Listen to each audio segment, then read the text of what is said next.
Estamos comenzando un nuevo espacio de la entrevista central. Hace pocos días entrevistábamos al doctor Alan Madruga y el tema central era el asma. Es un tema muy extenso, un tema muy complejo, pero más un tema, Alan, que hoy justamente en las noticias breves que hemos hablado en estos días, demostramos cómo la educación sobre esta enfermedad lleva a un mejor control, mejor control de los síntomas, ¿verdad? Sí, sin duda.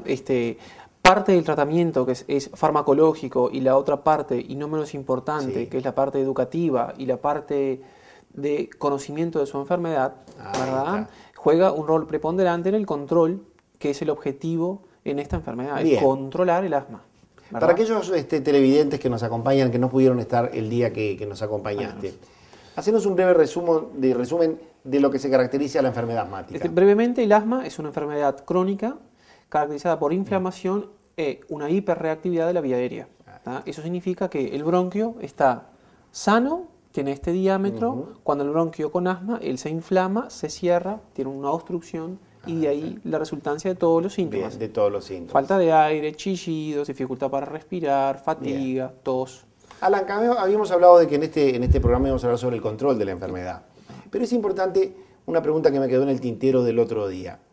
Muchas veces le decimos a la gente asma, la gente entiende bronquitis. ¿Por qué es difícil a veces que la gente acepte que la enfermedad se llama asma? Yo a veces le digo a la gente, es como la hipertensión. Claro. Hay hipertensión leve. Un individuo que tiene 14,9 tiene hipertensión, un individuo que tiene 26, 14 tiene mucha hipertensión. Es decir, que cuando le decimos a la gente hay que explicarle que es una enfermedad controlable, que hay, es decir, es difícil eso, ¿verdad? Claro, el asma es una enfermedad que tiene mucho mito en su carga popular. Exactamente. Es una enfermedad que es muy prevalente, o sea, hay mucha gente con asma. Bien. Es una enfermedad que se controla, Bien. pero es una enfermedad responsable de mucha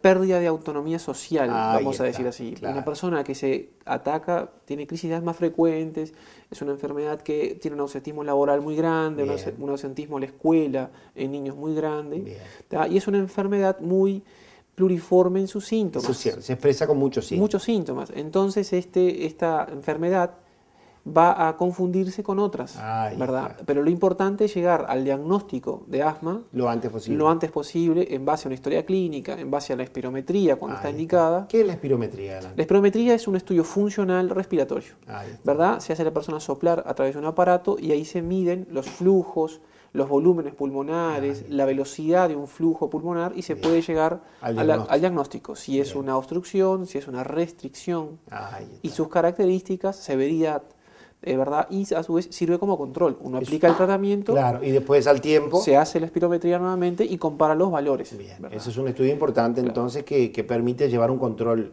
muy importante. Ahora, esta enfermedad tiene algo que es lo que vamos a conversar ahora, que tiene que ver con el control o el autocontrol. Ahí está. Antes de eso, vamos a mostrar esta imagen y te vamos a preguntar sobre ella, Alan, que es, ¿cuáles son los factores, brevemente, que favorecen esta enfermedad? Exacto. Como habíamos dicho, el asma tiene un componente farmacológico y un componente no farmacológico, higiénico, dietético y educativo, vamos a llamarlo así. El primer elemento es evitar los desencadenantes de la enfermedad asmática. Los polvos, ni que hablar del humo de tabaco. Claro. Esto, un asmático, bajo ninguna circunstancia puede fumar y estar cerca de ambientes fumadores, ¿verdad?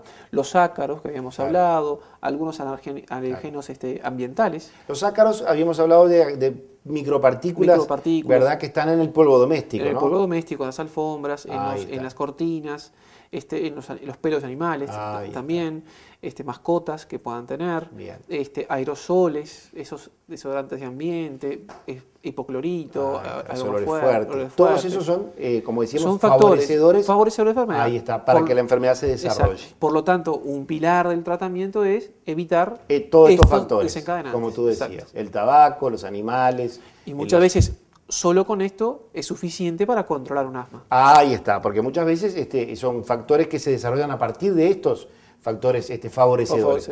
¿Cuáles son los factores que pueden desencadenar el asma? Bueno, los desencadenantes del asma ahí son elementos que desencadenan una crisis asmática. Pueden ser medicamentos, por ejemplo, como la aspirina, muy frecuentemente. Bien. Se ve que asmáticos toman Sí. aspirina y desencadenan una crisis de asma por un mecanismo Ahí está. propio de la inflamación. ¿Cuál es, de alguna manera, de los factores desencadenantes el más importante? En realidad son todos, ¿no? Pero generalmente son los cuadros respiratorios, Ahí ¿verdad? está. Como la gripe. Claro. La gripe, cuadros virales respiratorios, generalmente en un asmático le van a desencadenar síntomas. Por eso en general es en invierno, en esas épocas invernales donde más se empeoran. ¿Cuáles son las otras características, aparte de los virus, otros desencadenantes? O sea, ¿qué otro tipo de cosas puede hacer que un joven o un niño o un adulto asmático le venga la crisis? El ejercicio. El ejercicio. El ejercicio. Ahí está. Pueden ser también los cambios de temperatura, factores alérgicos, ¿verdad? Ahí está. Y la inhalación de aire frío. Ahí está. Eso el choque térmico. El choque térmico, eso genera obstrucción o espasmo. Desencadena. Y desencadena una crisis Ahí de está. asma. Pero sin duda, Alan, como tú decías, que el más importante son serían los cuadros infecciosos. Los cuadros infecciosos, ¿no? Y a mi manera catalogo que el humo del tabaco también es el uno de los más grandes. importante. Ahí está. ¿Verdad? Porque eso, por más que un asmático viva en un ambiente de fumadores, va a tener crisis más frecuentes. Sin duda. Va a tener internaciones más frecuentes y también se ha visto últimamente que tiene chances de tener un asma letal aumentada. Ahí está. Es decir, que entonces el humo del tabaco tiene que estar lejos del asmático. Lejos del asmático. Si usted es el padre de un niño asmático o de un joven asmático y va a fumar porque no puede abandonar el vicio, hasta que lo logre, hágalo afuera. El niño no puede tomar contacto con el humo del tabaco, que es un gran desencadenante. Alan, también leíamos sobre la importancia de el óxido nitroso que liberan los combustibles de gas. ¿Verdad? Las estufas a gas, las cocinas a gas. Hay que cuidar también ese factor, ¿no? Porque se ha estudiado en algunos lugares donde predomina este tipo de calefacción y de cocina que los niños asmáticos tienen más crisis. Más crisis, sí. Así que cuidar este tipo también de tema domiciliario. Vamos a hacer una breve pausa. Luego de la breve pausa vamos a hablar sobre el control del asma. ¿Cómo hacemos para que un joven o un niño a través de su madre logre un control domiciliario del asma? Perfecto. Enseguida volvemos, estamos con el doctor Alan Madruga. El tema de hoy, el control del asma.